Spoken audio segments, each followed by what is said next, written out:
All right, let's just jump right into it. Welcome to today's Explainer. We're looking at a huge, multi-billion-dollar industrial problem that's literally hiding in plain sight. And better yet, we're going to open up the exact blueprint for a highly profitable mobile startup that solves it. Let's get going. So I want you to imagine the invisible costs of the global supply chain for a second. When we think of business expenses, we usually think of labor, materials, real estate, the usual suspects. But the real drain on corporate profits, it isn't the product itself. It's the constant, never-ending battle against daily wear and tear. We're talking about dirt, rust, grease, graffiti, and just severe equipment decay. This is the gritty reality of the American industrial landscape. Across the country, you've got aging infrastructure, dirty factory floors, and grimy delivery fleets that are silently bleeding thousands of dollars in lost productivity every single day. I mean, think about it. A truck trailer covered in road grime. It might just look a little dirty, but beneath the surface, that dirt is acting like sandpaper. It's hiding structural damage, it's accelerating corrosion, and it's costing companies billions globally each year just to keep operations running. Here's our roadmap for today's Explainer. First, the hidden problem. 2, the workshop on wheels. 3, customers and services. 4, startup costs and revenue. 5, scaling up and risks. And finally, 6, the future of restoration. All right, starting off with Section 1, the hidden problem. Let's look at this billion-dollar trap that catches almost every physical business out there. See, the old way of doing things is a massive headache. If heavy machinery gets rusty, you've got to drag it to a specialized facility. And that means transportation costs, crippling downtime, and obviously lost money.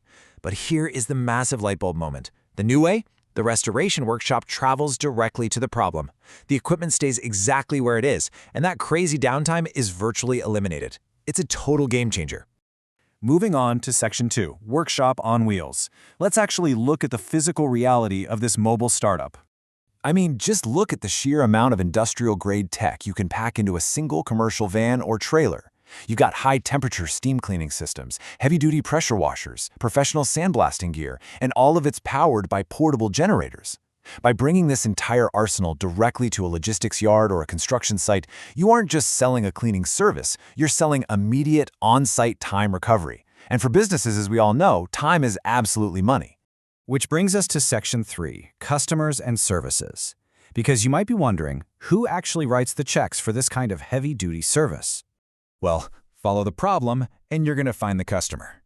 These are the B2B heavy hitters. We're talking logistics companies managing massive delivery fleets, manufacturing plants with grease-coated machinery, construction firms, and even municipal governments dealing with public infrastructure.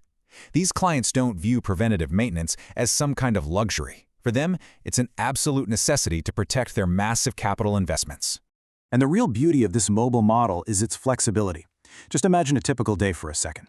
Your single mobile unit can wash a commercial truck fleet in the morning at a distribution center, remove corrosive factory rust right around noon, and then blast away graffiti for a property manager by sunset. You're effectively building a mobile platform capable of solving multiple expensive problems using the exact same equipment. Pretty cool, right? Okay, Section 4, startup costs and revenue. Let's break down the lean economics behind all this. The great thing here is that there's a clear financial entry point depending on your ambition and, your available capital. You could bootstrap a lean startup out of a used cargo van for somewhere between $12,000 and $39,000, mostly focusing on basic fleet washing. Or you could step it up to a professional unit for larger commercial rust jobs. And hey, if you've got the backing, you can deploy a massive industrial fleet rig pushing $500,000 to win those heavy government contracts. You literally start where you can and just level up. But here's the crucial point, the revenue potential once you're actually up and running. If a growing commercial operation completes just 10 larger industrial jobs a week, let's say at an average of $1,000 each, that mobile unit can generate roughly $480,000 annually. Yeah, almost $500,000. And remember, that's without the overhead of some expensive brick-and-mortar storefront. Now, the real wealth in this industry isn't in one-off jobs, it's in recurring contracts. Notice the jump in potential here.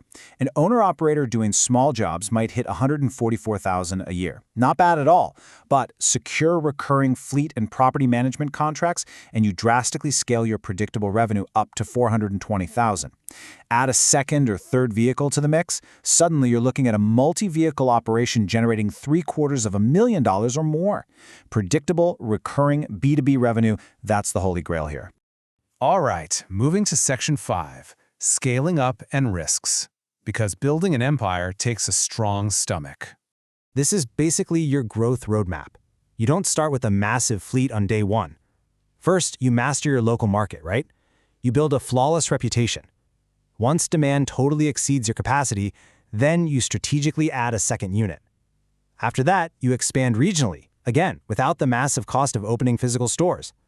Eventually, you secure those highly lucrative government contracts and create dedicated, specialized divisions. You're basically evolving from a solo hustler to a regional executive. But look, let's stay grounded. It is not a walk in the park. Entrepreneurs have to navigate some massive hurdles. Just the initial grind of finding your first customers requires relentless networking. Then there's the terrifying reality of, say, a critical generator failing mid-job. Talk about a scheduling nightmare. You've also got strict safety and liability concerns when you're dealing with industrial sandblasters and chemicals. And perhaps the biggest trap of all, scaling too quickly and completely running out of cash flow before your recurring contracts stabilize. Okay, final section, Section 6, the future of restoration. Let's look at why this model is built to last. Despite those everyday risks we just talked about, this business is beautifully positioned to ride the wave of several massive, long-term economic trends in America. For one, commercial equipment is becoming insanely expensive to replace. Companies would much rather pay you to restore it. On top of that, e-commerce is pushing logistics networks to their absolute limit, meaning they demand zero downtime. You add in rapidly aging public infrastructure and this huge shift towards B2B outsourcing, the demand for professionals who can extend the life of these physical assets is literally only going to explode. So I want to leave you with a core truth about entrepreneurship to wrap up this explainer. Sometimes the most profitable opportunities are not glamorous. They solve expensive problems that businesses face every day. You know, the most hype tech startups usually get all the media attention, but the folks cleaning up the rust and grime are quietly making massive profits. So try to look past the dirt and ask yourself, what other multi-billion-dollar problems are hiding in plain sight in your city right now, just waiting for a workshop on wheels to fix them?